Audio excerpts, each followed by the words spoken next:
धन्यवाद एक ऐसा जादू है जो हम सब के लिए नई दुनिया के दरवाजे खोलता है, जीवन खुशियों से भर देता है।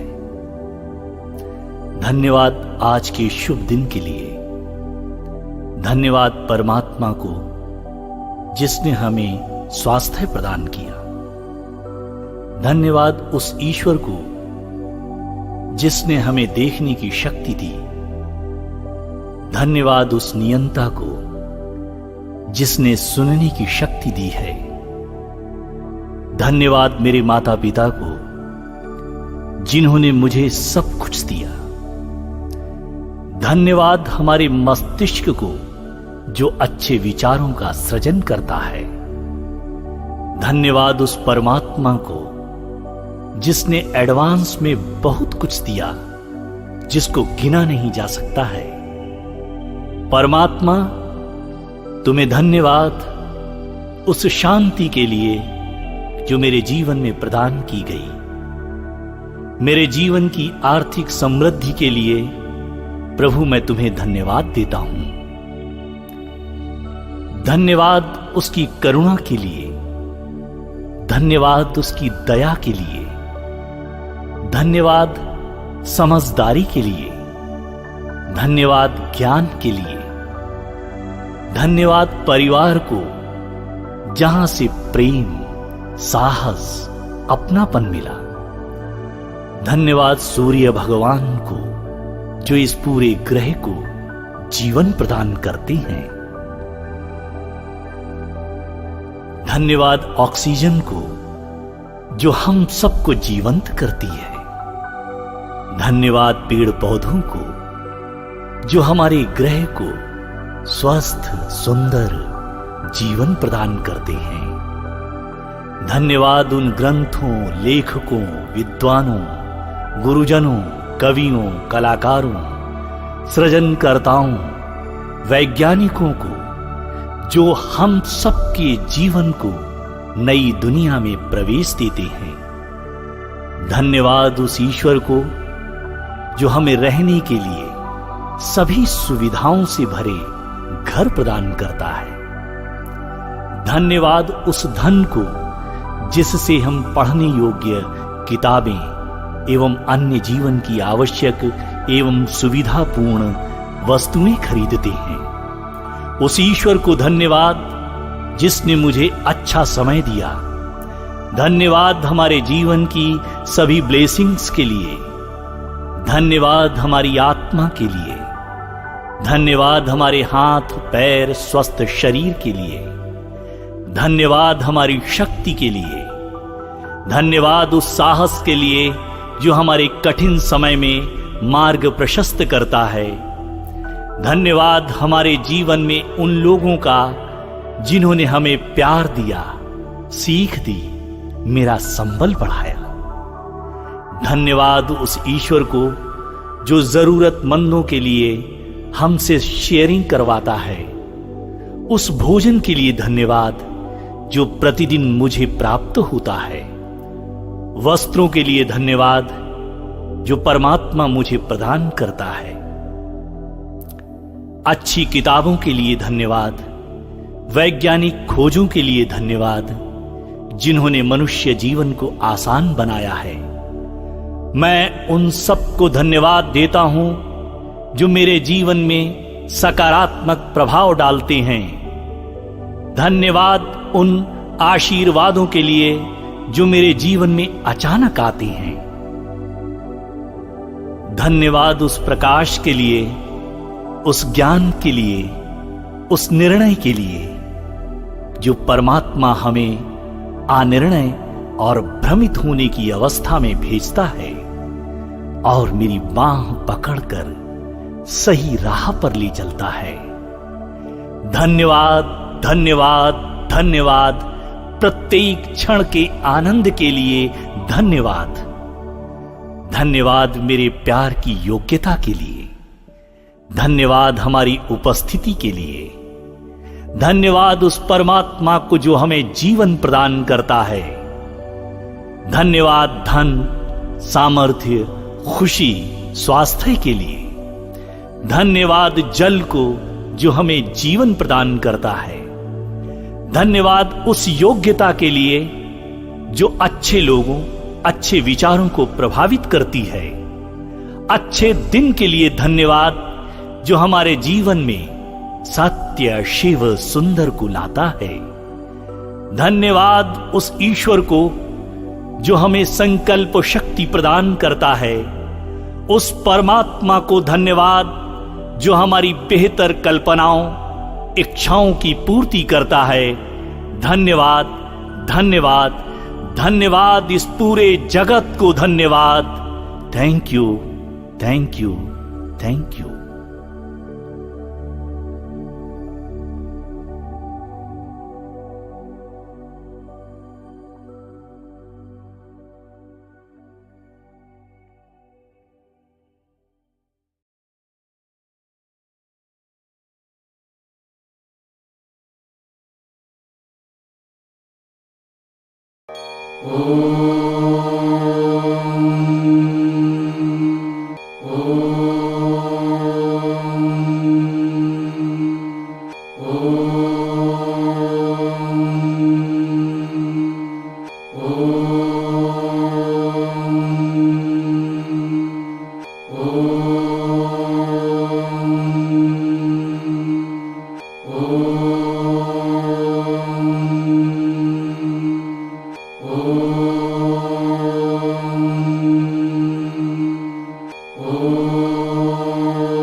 Oh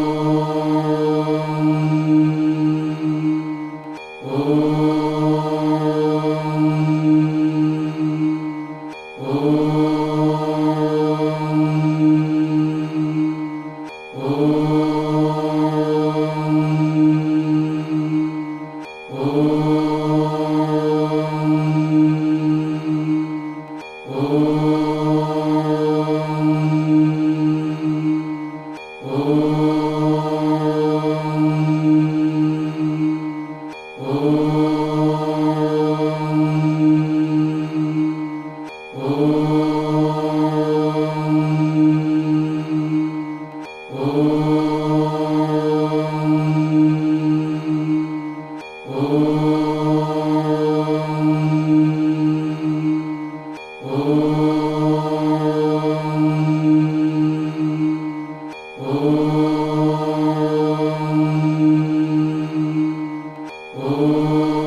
हाथों को आंखों के ऊपर रखेंगे और इस गर्माहट को महसूस करेंगे।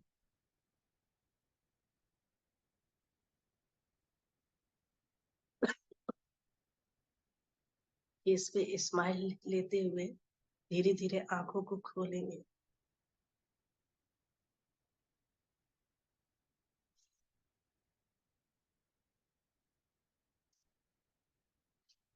आप सभी को बहुत बहुत धन्यवाद। अमृत जी से रिक्वेस्ट करूंगी कि केवल पीडीएफ शेयर कर दें।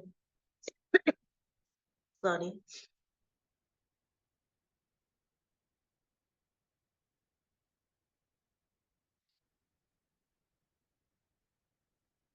अमृत जी, आपके पास आवाज जा रही तो पीडीएफ शेयर कर दीजिए।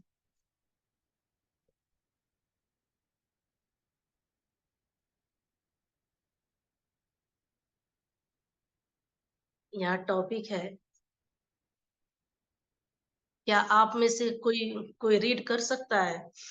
अमृत जी बाहर हैं, कोई रीड कर सकता है तो रीड करें आप लोग में से।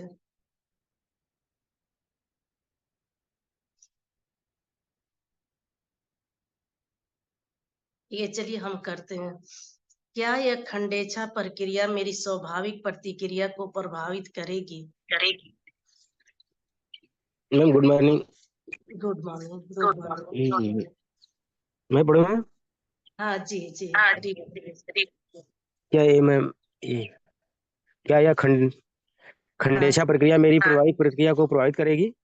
जी जी जेरी, क्या खंडेशा प्रक्रिया से हमारी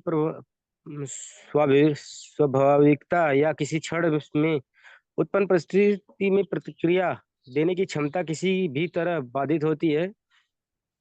अब्राहम, खंडेशा प्रक्रिया से आपकी स्वतः प्रक्रिया क्षमता बाधित हो जाएगी, लेकिन वहीं इससे आपकी सुद्देश्य प्रक्रिया की क्षमता बढ़ जाएगी। जब तक आप स्वाभाविक ढंग से अपनी इच्छाओं को आकर्षित करना चाहते हो, तब तक स्वाभाविकता बहुत शानदार है।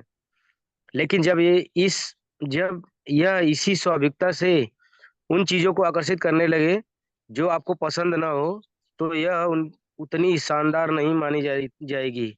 हम किसी भी भांति उद्देश्य सृजन को स्वतः स्वाभाविक सृजन में परिवर्तित नहीं कर सकते। जी। यहीं रुक मान जाएंगे, यहीं रुक जाएंगे राम सुंदर जी, यहीं रुक जाएंगे आप। यहाँ है कि क्या यह खंडेच्छा प्रक्रिया मेरी स्वाभाविक प्रतिक्रिया को प्रभावित करेगी? आगे जेरी कहते हैं कि क्या खंडेच्छा प्रक्रिया से हमारी स्वाभाविकता या किसी क्षण में उत्पन्न परिस्थिति में प्रतिक्रिया देने की क्षमता किसी भी तरह बाधित होता है? यानी समय को हम टुकड़ों टुकड़ों में बांट देते हैं। खंडेच्छा मीन्स समय को टुकड़ों टुकड़ों में बांटना। तो यानी समय को टुकड़ों टुकड़ों में बांट कर अपना टाइम सेट कर देते हैं हम, और अपने आप मतलब कि अब ये तो सेट सेट कर दिए, लेकिन उस टाइम टेबल में हम नहीं चल रहे हैं। यानी ये अपने आप टाइम मतलब कि अपने आप काम हो रहा है। अब हमारा टाइम जो है मतलब कि सेट हो गया है 5 से 6, कि हमको ये काम करना है 6 से 7, लेकिन हम उस ज़ोन में अपने काम को नहीं कर रहे हैं। टाइम तो सेट करके छोड़ दिए हैं, लेकिन वो किसी टाइम में कुछ काम हो रहा है, किसी टाइम में मतलब कि कुछ काम हो रहा है। लेकिन उस पे हम फ़ोकस नहीं है। तो इसका मतलब ये हुआ कि आपका तो काम तो हो रहा है, काम तो रुकेगा नहीं, लेकिन आपके हिसाब से नहीं होगा। आपका जो जो काम जो रीति मतलब आपका जो वर्क है, जो आपका सपने हैं, जो आपके ड्रीम है, उस सपनों के अनुसार काम नहीं होगा। काम तो होगा ही होगा। तो यहाँ पे यही अब मतलब कि ये जेरी कह रहे हैं कि क्या हम खंडेचा प्रक्रिया को समय में बांट कर इसको छोड़ दें, तो क्या ये अपने आप काम होते रहेगा हमारा? जो मतलब कि इसमें नहीं भी फ़ोकस हो, तो एक आदत हाँ, ये चीज़ हो जाती है। कब होती है? जब हम हमारे अंदर वो आदत बन जाती है। अब एकदम हैबिचुअल हो जाते हैं कि इस टाइम से इस टाइम हमको यही काम करना है। तो वो ऑटोमेटिक हमारा काम मतलब कि ध्यान आ जाएगा, और हम उस ज़ोन में वही काम करेंगे। लेकिन शुरू में तो हमको पूर्ण रूप से इसके प्रति जागरूक रहना होगा, तभी हमारी आदत बनेगी। तो वही मतलब कि जेरी कह रहे हैं कि क्या हम मतलब कि टाइम को बाँट कर छोड़ दें, तो क्या ये हमारे जीवन पर इसका प्रभाव पड़ेगा? इसका तो अब्राहम जी कह रहे हैं कि खंडेच्छा प्रक्रिया से आपकी स्वतः प्रतिक्रिया क्षमता बाधित हो जाएगी। मतलब कि जब हम लोग टाइम को बाँट देते हैं, पीरियड पीरियड में 2 घंटा 3 घंटा पे अपना बाँट देते हैं, तो जो स्वतः क्रिया जो होने वाली थी, जो पहले मतलब कि लापरवाही थी हमारी, कि कभी-कभी जो है हम मोबाइल में लगे, फेसबुक में लगे तो घंटों-घंटों लगे रह जा रहे हैं। टाइम का ख्याल नहीं होता है। जब हम टाइम को अपने पार्ट-पार्ट बाँट देते हैं, तो घड़ी की तरफ हमारी नज़रें जाती है, तो लगता है अरे अब तो इतना टाइम हमारा हो गया, अब इस टाइम से इस टाइम में हमको ये काम करना है। तो यही अब्राहम जी कह रहे हैं कि आपका समय फ़ोकस मतलब कि आपका फ़ोकस जो है वो टाइम पे हो जाएगा, और जो अपने आप जो लापरवाही से काम होती थी, वो काम रुक जाएगा। यानी स्वतः क्रिया जो होती थी, जो अपने आप मतलब कि कुछ भी काम हो, उसमें बाधित आ जाएगा। लेकिन वहाँ इससे आपकी स्वदेश से प्रतिक्रिया को क्षमता बढ़ जाएगी। जब आप टाइम को अपना टाइम टेबल बना लेते हैं, तो आप उस पर फ़ोकस हो जाते हैं, और आपका ड्रीम जो है, डिज़ायर जो है, आप उसके प्रति बिल्कुल जागरूक होते हैं, उसके प्रति काम करते हैं। उस ज़ोन में उस टाइम को आप एक-एक टाइम के एक-एक मिनट का आप यूज़ करते हैं। तो इस तरह से आपका जो है डिज़ायर जो है, जो सपने हैं, वो पूरा होने का जल्दी मतलब कि होता है काम। अब किसी भी काम को हम जी-जान से लग जाए, उस काम को करें, तो निश्चित तौर पे है कि वो काम जल्दी होगा हमारा। तो वही कह रहे हैं, आगे कह रहे हैं कि जब तक आप स्वाभाविक ढंग से अपनी इच्छाओं को आकर्षित करना चाहते हैं, तब तक आप स्वाभाविकता बहुत शानदार है। लेकिन जब यह इसी स्वाभाविकता से उन चीज़ों को आकर्षित करने लगेंगे, जो आपको पसंद ना हो, तो यह उतना ही शानदार नहीं मानी जाएगी। मतलब कि आप जो है, जब आप टाइम टेबल बना लिए, उसमें अपने अकॉर्डिंग काम करेंगे आप, जो कि पसंद है, जो कि पसंद की चीज़ें हैं, उस पे काम करेंगे, तो ये आपके लिए बहुत शानदार पल होगा। मतलब कि आप उसी की तरफ बढ़ते चले जाएँगे, और इसी में कितने लोग हैं कि जो चीज़ें नापसंद है, अगर उस पर फ़ोकस हो जाते हैं, तो उनके लिए ये चीज़ अच्छा नहीं है। मतलब कि टाइम को तो सेट कर लिए, लेकिन जो हमारा मतलब सृजन क्रियाएँ हैं, जो हमारे सपने हैं, उस पे काम ना करके बिना मतलब के जो ज़रूरी काम नहीं है, उस पे हम अपना टाइम बिता रहे हैं, तो ये तो निश्चित है कि ये हमारे लिए अच्छा नहीं है। तो म ये इसमें यही अब्राहम जी कह रहे हैं कि जो प्रोसेस है, उस प्रोसेस के अनुसार चलिए। जो भी अगर मतलब कि मान लीजिए कि हमने फ़ोन मतलब कि टाइम अपना सेट कर लिए, कि हमको जो है 8 से 10 ये काम करना है। अब जैसे क्लास इंड होती है हमारी, और क्लास इंड हुई तब तक लगा कि चलो भाई फेसबुक थोड़ा चला लेते हैं, इंस्टाग्राम चला लेते हैं, फेसबुक चला लेते हैं। और जब हम लोग ये काम करने लग जाते हैं तो हमको समय के पता ही नहीं चलता है कि कब हमारा आधा घंटा 1 घंटा जो है ये निकलते चला गया। और इस तरह से जब हम करते हैं तो निश्चित तौर पे है कि हमारी जो है मतलब काम जो है वह बाधित होती है, वो प्रभावित होती है। और जब टाइम निकल जाता है तो हम देखते हैं कि अरे इतना टाइम निकल गया, तब हम हो जाते हैं परेशान कि अरे हमको तो ये काम करना था, ये काम करना था। और जब हम परेशान हो जाते हैं, जब दुखी होते हैं, तो आप भी जानते हैं कि ये क्या-क्या चीजें निगेटिव चीजें हैं। तो निगेटिव फीलिंग्स आती है जब, और हमारे अंदर चिड़चिड़ापन आता है। तो जब निगेटिव चीजें आएगी तो निश्चित तौर पर है कि आप अपने रिजल्ट से बहुत दूर होते जाते हैं। तो यही है कि खंडेछा प्रक्रिया से कि आप जब अपने अकॉर्डिंग काम करते हैं, अपने जो लाइक करते हैं, जो पसंद करते हैं, उसको लेके आप काम करते हैं, तो आप अपने सपनों की तरफ बढ़ते हैं। और जो चीजें आपको पसंद नहीं है, उसको लेके चलते हैं, तो आप अपने जो भी रिजल्ट है उससे दूर हो जाते हैं। तो यही है। चलिए आगे बढ़ते हैं कि मान्यताओं व इच्छाओं के बीच का नाजुक संतुलन।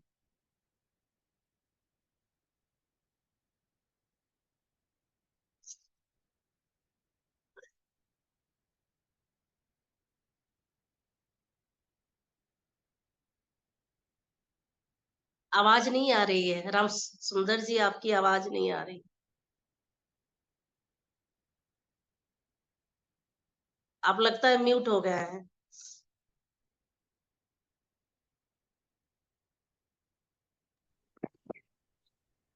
आप म्यूट हो गए हैं। हाँ, ओके ओके भाई। मान्यताओं और इच्छाओं के बीच का नाजुक संतुलन। जेरी, क्या आप कुछ कुछ समय देकर उन्हें इच्छाएं व मान्यताएं कह रहे हैं, उनके बीच के नाजुक संतुलन के संबंध में कुछ बताएंगे?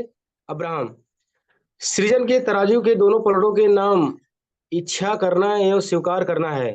आप इन्हें इच्छा करना एवं आशा करना भी कह सकते हैं, तथा इन्हें ही विचार करना एवं आशा करने का नाम भी दे सकते हैं। इनमें सबसे बेहतरीन परिदृश्य वह है जहां आप किसी वस्तु की इच्छा करते हुए स्वयं में उन्हें प्राप्त करने का विश्वास व आशा उत्पन्न कर सके। यह सबसे बेहतरीन सृजन होगा। जब आप किसी वस्तु के पाने की थोड़ी भी इच्छा रखते हुए यह विश्वास रखते हैं कि वह आपको मिलेगी ही, तो यह संतुलन कायम हो जाता है और वह वस्तु आपको मिल जाती है। वहीं जब आप किसी वस्तु को पाने की अदम्य इच्छा रखते हो लेकिन उसके मिलने पर विश्वास न रख सके, तो यह आपको प्राप्त नहीं होगी। कम से कम उस समय तो प्राप्त नहीं होगी। ऐसा इसलिए क्योंकि आपकी इच्छा से जुड़े विचार और आपके विश्वास से जुड़े विचार आपस में सामंजस्य नहीं रखते। संभव है कि आपने किसी ऐसे विचार को जागृत कर लिया है जो आपको पसंद नहीं है, लेकिन चूंकि आपने अन्य लोगों के साथ ऐसा होने संबंधी रिपोर्ट सुनी है, इसलिए आप उनके सच होने पर भरोसा कर लेते हैं। अब अब जब थोड़ा सा इसकी जब भी आप इस अवांछित वस्तु मैं वहां नहीं रहा, स्क्रीन देख रहा जगह, स्क्रीन। अच्छा यहाँ से राम ये हमको नहीं आवाज दिखाया। मतलब क्या मैं रिवर्स हो रही है। डबल ये आवाज आ रही है कैसे? क्या मैं? मैम आपका दो चालू है इसलिए डिवाइस। जी आवाज मतलब जैसे लग रहा है कि वाइब्रेट हो रहा है। साफ मतलब की आवाज नहीं आ रही। ऐसा तो नहीं है मैम, आप क्या देख रहे हैं? डबल खुला हो। हाँ। आपका गुड मॉर्निंग मैम। दो माइक चालू कर, मैं एक बंद कर दूं। बिल्कुल किसी की आवाज नहीं आ रही है, सबकी आवाज जो है ना वो मतलब कि वाइब्रेट हो रही है, जैसे लग रहा है कि सभी की आवाज वाइब्रेट हो रही है। Good morning ma'am. Good morning. Good okay morning. Okay, ready हो गए। मैम रुकिए, मैं कर रुकिए मैम। हाँ, सभी की आवाज जो है ना क्या होती है, वाइब्रेट हो रही है सभी की। एक ये-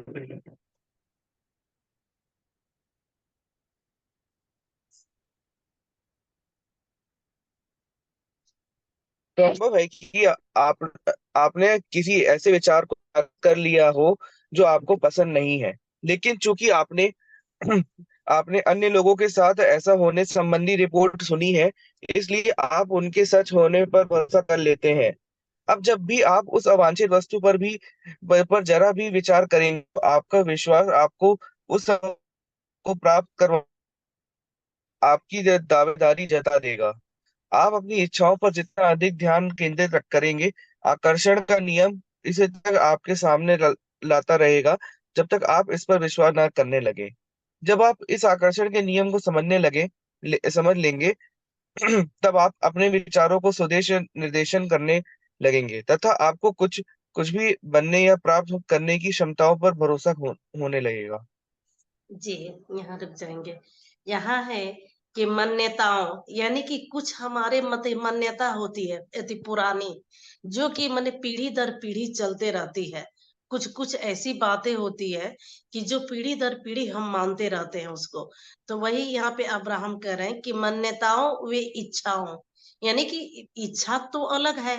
हम अभी जो हमारी इच्छा हो जाए, जो मन में चाहत है, तो उसको तो इच्छा कहते हैं। और मान्यताओं माने कि जो घर की कुछ परंपरा, जो हमारे मतलब नियम, जो कुछ नियम कानून जो है वो पीढ़ी दर पीढ़ी चलते रहते हैं। तो वही करके मान्यताओं व इच्छाओं के बीच का नाजुक संतुलन, यानी इन दोनों के बीच का क्या मतलब कि संतुलन है। तो जेरी कहते हैं कि क्या आप कुछ समय देकर जिन्हें इच्छाओं या मान्यताओं कह रहे हैं, उनके बीच का नाजुक संतुलन के संबंध में कुछ बताएंगे आप? यानी हम अपनी इच्छाओं पर विश्वास करके, मान्यताओं माने जो चीज पीढ़ी दर पीढ़ी चल रही है और उस पर हम आंख बंद करके विश्वास करते हैं। अब वो लगता है कि नहीं ये चीज होना ही, तो ये चीज है तो है। तो वही मतलब कि जेरी कह रहे हैं कि हम अपनी इच्छाओं वे विश्वास का संतुलन कैसे बनाए। तो अब्राहम जी कहते हैं कि हम जो भी मतलब कि यहाँ की सृजन के तराजू कि दोनों पड़लों के नाम इच्छा करना एवं स्वीकार करना है। यानी कि आप देखते हैं कि तराजू के दो पड़ने होते हैं। एक एक तराजू को मान लीजिए कि इच्छा है, और दूसरे तराजू को मान लीजिए, दूसरे पल्ले को कि स्वीकार करना। जो भी आपकी इच्छा होती है उसको स्वीकार करना। तो यहाँ पे अब्राहम जी कह रहे हैं कि सृजन के तराजू के दोनों पड़लों के नाम इच्छा करना एवं स्वीकार करना है। आप इन्हें इच्छा करना एवं आशा करना भी कह सकते हैं।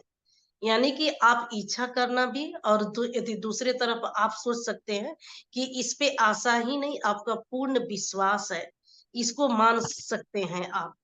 तो तथा इन्हें भी विचार करना एवं आशा करने के नाम दे सकते हैं। इनमें सबसे बेहतरीन परिदृश्य वह है जहां आप किसी वस्तु की इच्छा करते हुए स्वयं में उस प्राप्त करने की विश्वास वे आशा उत्पन्न कर सके। सबसे मतलब कि यहाँ पे यह सबसे बेहतरीन सृजन होगा जब आप किसी वस्तु के पाने की थोड़ी भी इच्छा रखते हुए यह विश्वास रखते हैं कि वह आपको मिलेगी ही मिलेगी। यानी आप संतुलन कायम रखते हैं। यानी कि यहाँ पे अब्राहम जी कहते हैं कि जब भी आप कुछ नया क्रिएट करते हैं, आप कुछ नया सोचते हैं, तो समझिए कि ये तराजू के दो पलड़े मान लीजिए आप है। एक पे आप जो है आपकी इच्छा मतलब की रखी है, यानी आपकी डिजायर, आपके मतलब सपने एक पे है, और यदि दूसरे पे है कि उसको स्वीकार करना, यानी दूसरे पलड़े पे आपका स्वीकार करना यानी विश्वास। ये दोनों में बैलेंस होना चाहिए। बिल्कुल, अगर आपके मन में मतलब कि सपने हैं और विश्वास नहीं है, कहीं भी कहीं आपका डगमगा रहा है विश्वास, अरे ये तो हम सोच लिए होगा कि नहीं होगा, होगा कि नहीं होगा, तो यही तो हम लोग विचलित हो जाते हैं। तो वही अब्राहम जी कह रहे हैं कि जब आप सपने बना लिए हैं, डिजायर बना लिए हैं, तो आप उसी तरह से विश्वास रखिए, जैसे कि दोनों तराजू के पलड़े जो है एक जैसे एकदम बैलेंस हो जाते हैं। जब भी आप सामान खरीदने जाएंगे तो दोनों को बैलेंस दिखाया जाता है बराबर। तो जितना डिजायर पर आपने विश्वास के साथ बनाया, उतना ही विश्वास भी रखिए कि ये पूरा होगा ही होगा, इस तरह से। तो दूसरी तरफ आपकी विश्वास जो कि जल्दी ही मैनिफेस्ट हो जाएगी। अगर आप ऐसा विश्वास रखते हैं तो बहुत जल्दी आपके मतलब की सपने जो है पूरा करेंगे। यानी कि हमारी जो है जिंदगी जो है, हमारी मतलब सपने जो है, डिजायर जो है, वो इच्छा और विश्वास पे पूर्ण रूप से जब हम इच्छा करेंगे तो वही फीलिंग्स आएगी हमारे अंदर। अब वो फीलिंग्स आएगी तो उसी तरह के वाइब्रेट होगा, उसी तरह के तरंगे निकलेगी। अब वही तरंगे जाके उसी तरह के तरंगे से कनेक्ट होगी। अब वही चीज मतलब कि लेके आएगी हमारे पास। तो इस तरह से इसको अगर इस तरह से करना है तो जिस तरह से आपने अपने मतलब कि सपने डिजायर बनाए हैं, उसी तरह से पूर्ण विश्वास इस पर रखिए। जैसे कि मान लीजिए कि आपको गाड़ी चाहिए, आपकी इच्छा है कि गाड़ी चाहिए आपको, तो गाड़ी अब जो है कहीं ना कहीं आपके मन में विश्वास आ जा रहा है कि अरे गाड़ी तो हम सोच लिए, लेकिन ये गाड़ी किधर से आएगी, कैसे आएगी, कहाँ से आएगी। तो यही हम हिल जाते हैं और यही चीज जो है हमारी विश्वास डगमगा जाती है। अगर हम सोच ले कि नहीं अब गाड़ी आएगी ही आएगी, हम नहीं जानते हैं, हम तो ब्रह्मांड से बोल दिए हैं, अपनी यूनिवर्स से, अपनी आत्मा से, अपने ईश्वर से हम बोल दिए हैं। अब वो कैसे देंगे वो जाने, हमको कुछ नहीं मालूम है। बस हमको तो केवल मतलब कि आप जो है ध्यान में जाइए, उस गाड़ी को देखिए और देख देख के केवल खुश होइए। आप जो ऐसा मतलब कि खुश होइए कि जैसे लग रहा है कि आप गाड़ी में चला रहे हैं, गाड़ी में बैठे हैं, आपके फैमिली बैठे हैं, आप इंजॉय कर रहे हैं। बस यही चीजें आपको करना है, बाकी चीजों पे ध्यान ही नहीं देना है कि ये गाड़ी कहाँ से आएगी, कब आएगी, कैसे आएगी, इस पर हमको ध्यान ही नहीं देना है। तो इस तरह से ये बता रहे हैं अब्राहम जी कि जब यही इच्छा और विश्वास दोनों आप कायम रखेंगे, एकदम मतलब कि होता है ना कि पूर्ण विश्वास, इस तरह से आप कायम रखेंगे तो आपके अंदर इतनी प्रबल विश्वास उत्पन्न होगी कि नहीं, ये जरूर मेरा पूरा होगा। और किसी की चीटिंग देख के आप करेंगे। मान लीजिए कि नीड एंड ग्रीड कहा जाता है, नीड एंड ग्रीड।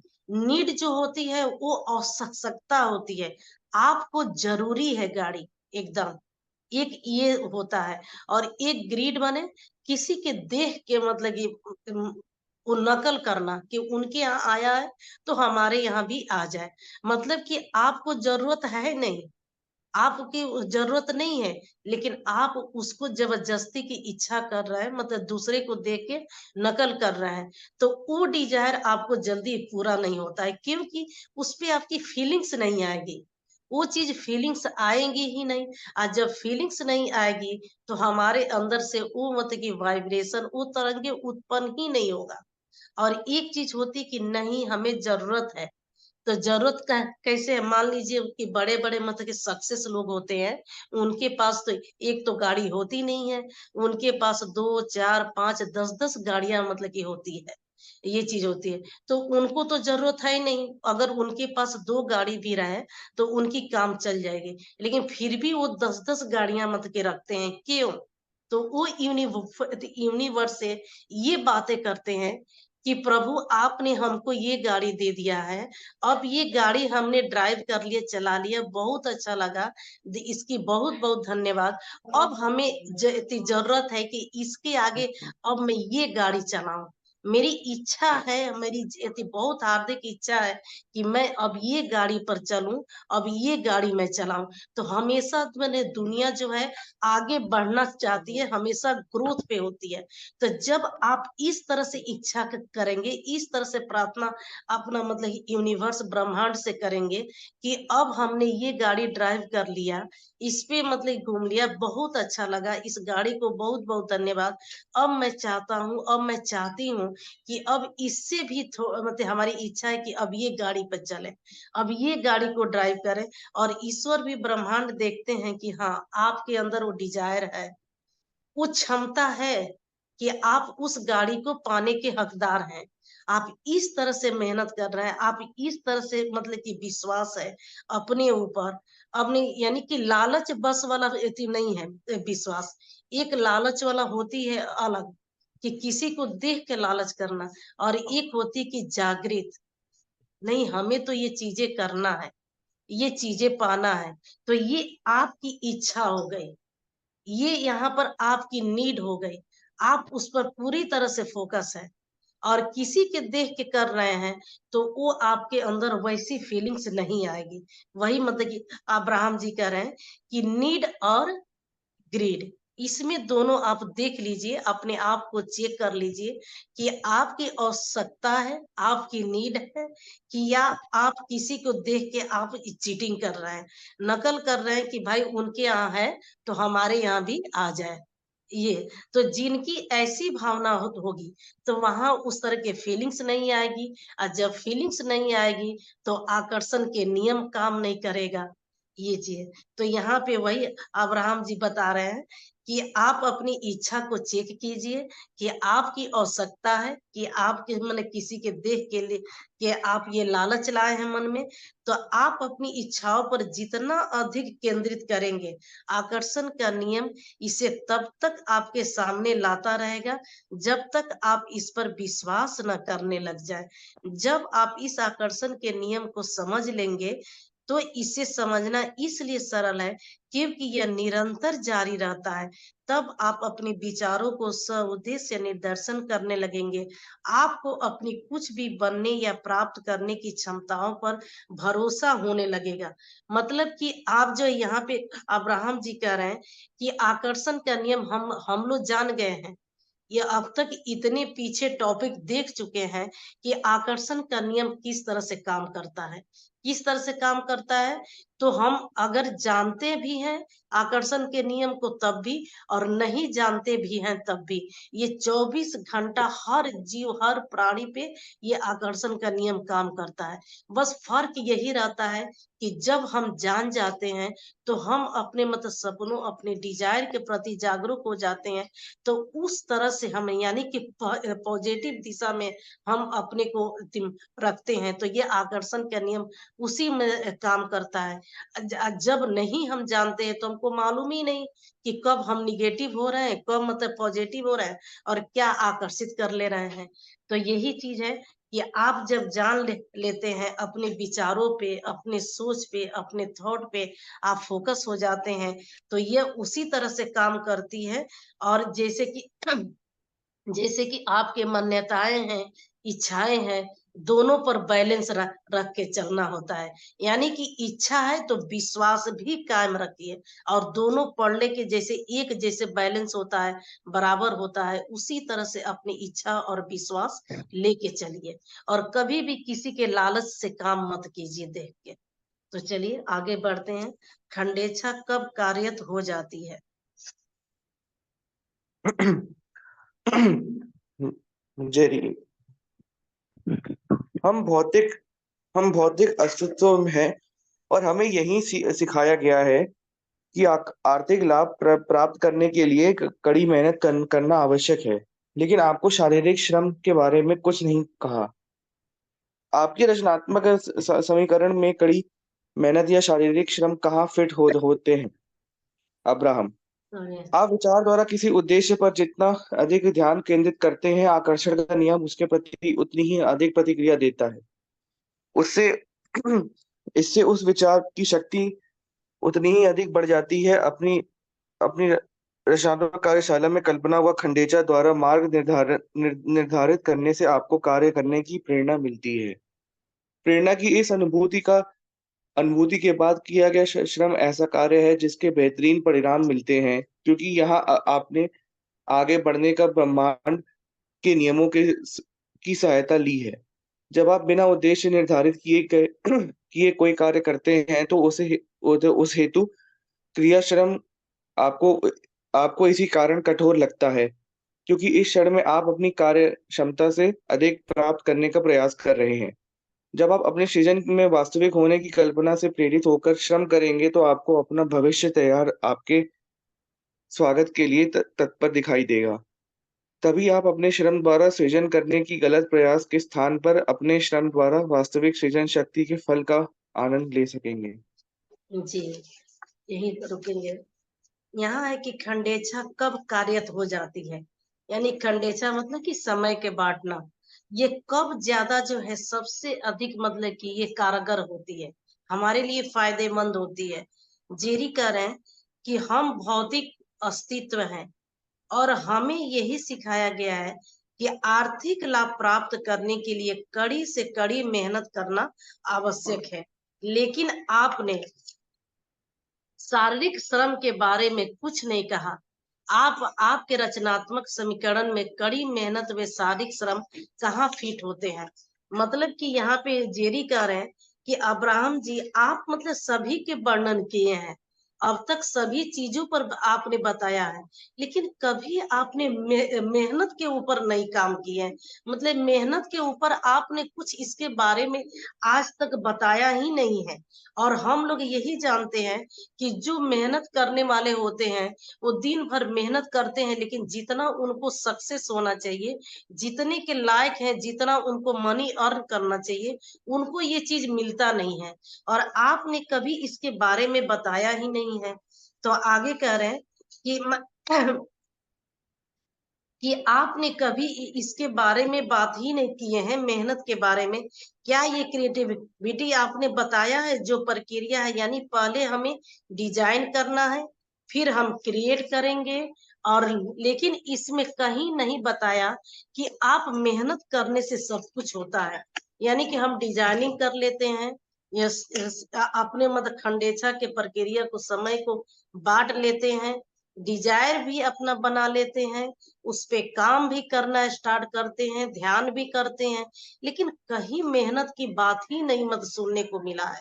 तो इसके बारे में कुछ बताएंगे आप?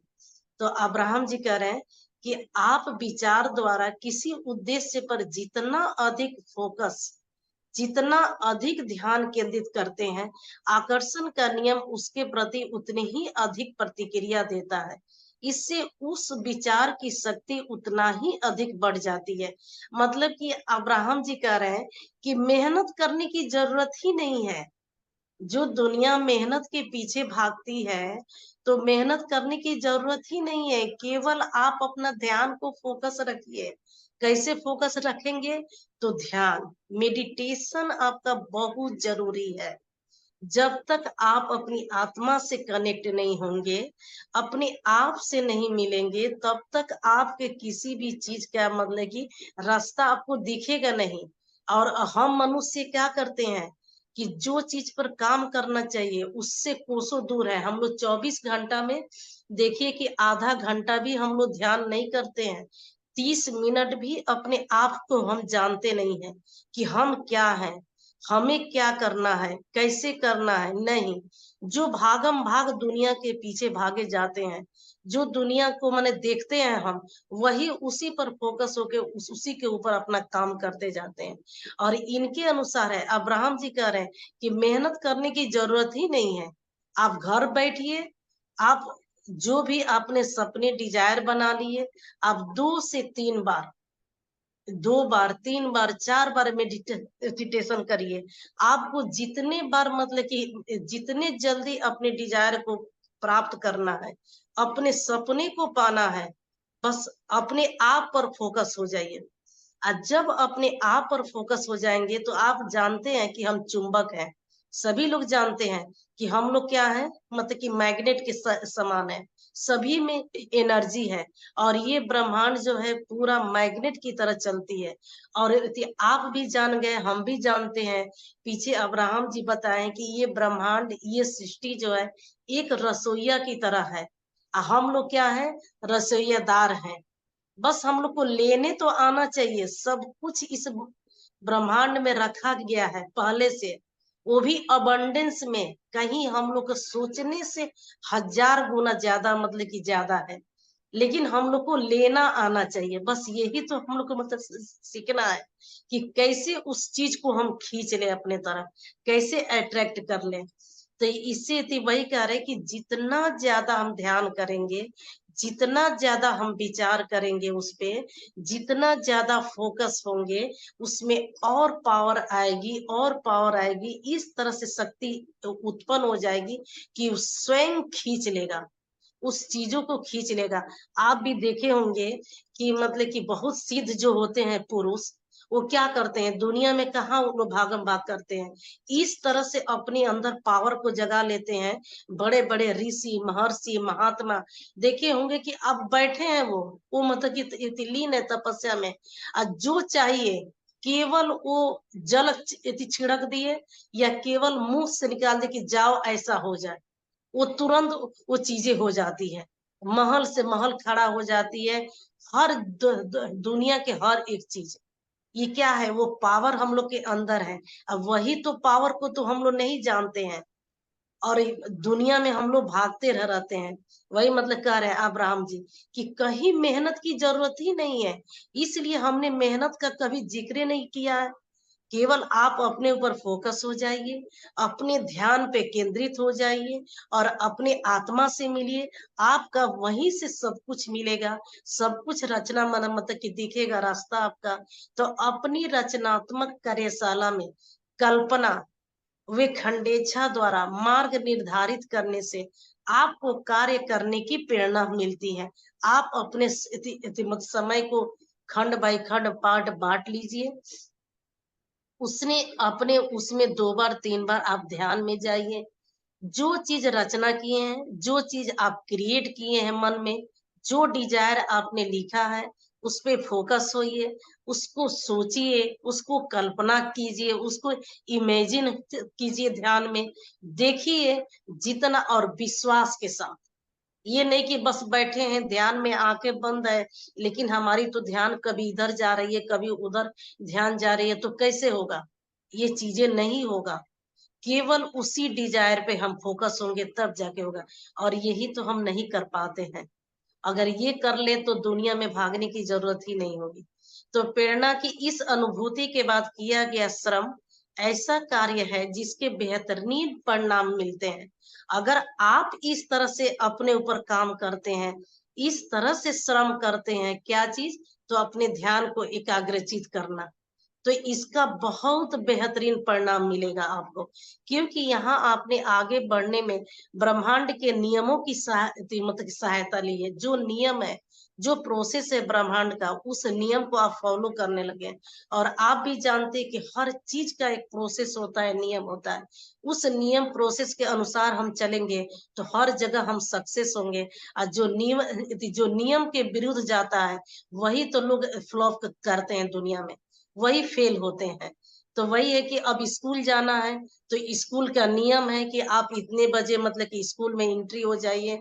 तो क्लास में इस पीरियड बनाया गया है, सब समय को बांटा गया है कि इस टाइम ये चीज का स्टडी होगा, इस टाइम का ये स्टडी होगा, इतने टाइम में ब्रेक होगा, आपको लंच करना है, तो इतने टाइम में छुट्टी होगा। ये सब क्या है, एक नियम कानून दायरे में बनाया गया है।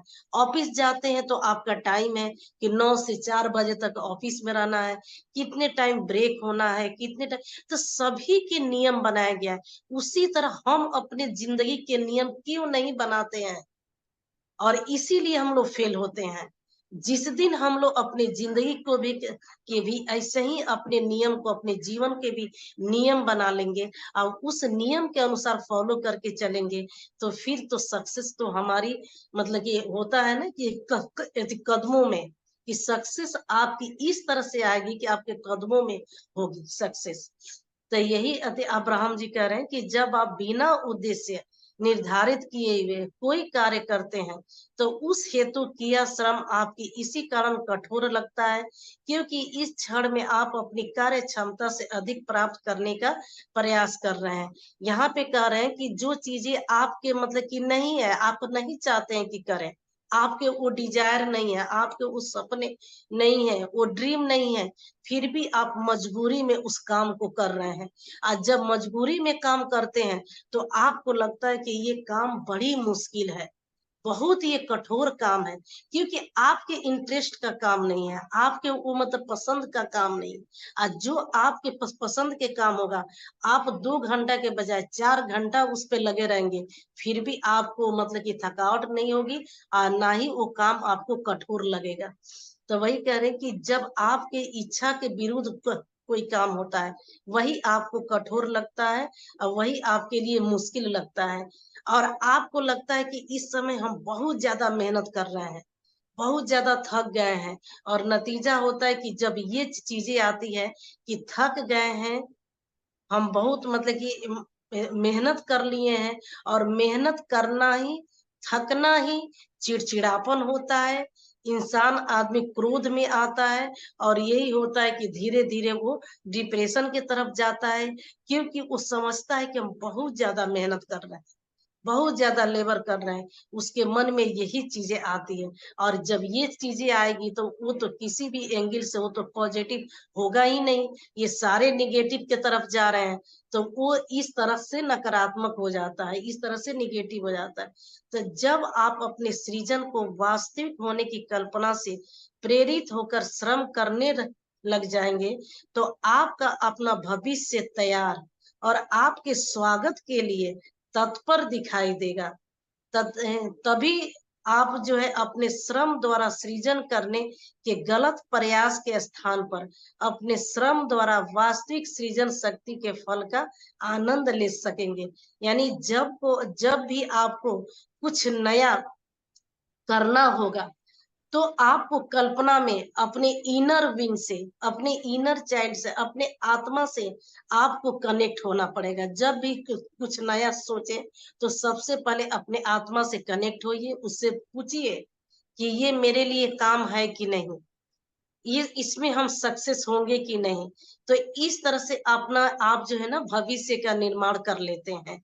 और आप जब मेहनत करना, यानी कि आप जब मतलब कि सोचते हैं कि मेहनत करना ही मतलब कि यही मतलब सक्सेस के रास्ता है, और आप कहीं भी ध्यान नहीं करते हैं, योग एक्सरसाइज कुछ भी ऐसा शामिल नहीं करते हैं, आप बस दुनिया के पीछे भागे जा रहे हैं, दिन रात मेहनत करने जा रहे हैं, तो यह आपका जो है गलत प्रयास है। और इसीलिए मनुष्य जो है डिप्रेशन में जाता है, वो चिड़चिड़ा होता है, और जितना उसको फल मिलना चाहिए, जितना उसको रिजल्ट मिलना चाहिए, उस हिसाब से उसका रिजल्ट नहीं मिलता है, और अंत में जो है वो अप्रसन्न होता है, वह निगेटिव होता है, और यही चीज जो है उसके जीवन से दूर होते जाता है, और वो मतलब कि जितना उसको करना चाहिए वो नहीं फोकस हो पाता है, नहीं कर पाता है। तो आज जो है क्लास का यही विराम देंगे हम, कल मतलब कि आगे के देखेंगे। थोड़ी सी मतलब कि स्वास्थ्य के लेके ये है। तो चलिए, आप लोग को जो भी मतलब कि मैं आशा करती हूँ कि आप लोग को समझ में आया होगा, जो भी हम लोग टॉपिक देखे हैं, जो एक्सप्लेन किए हैं। अगर कहीं डाउट हो तो आप पूछ सकते हैं, समझ सकते हैं।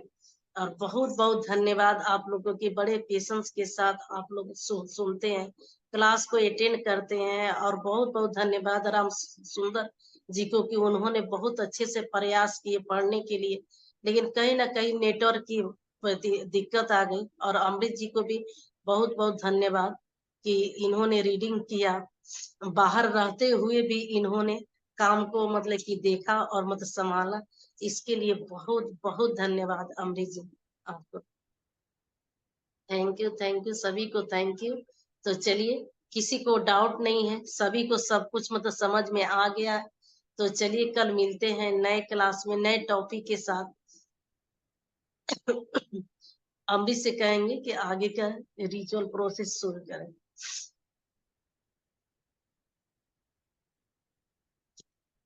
Thank you.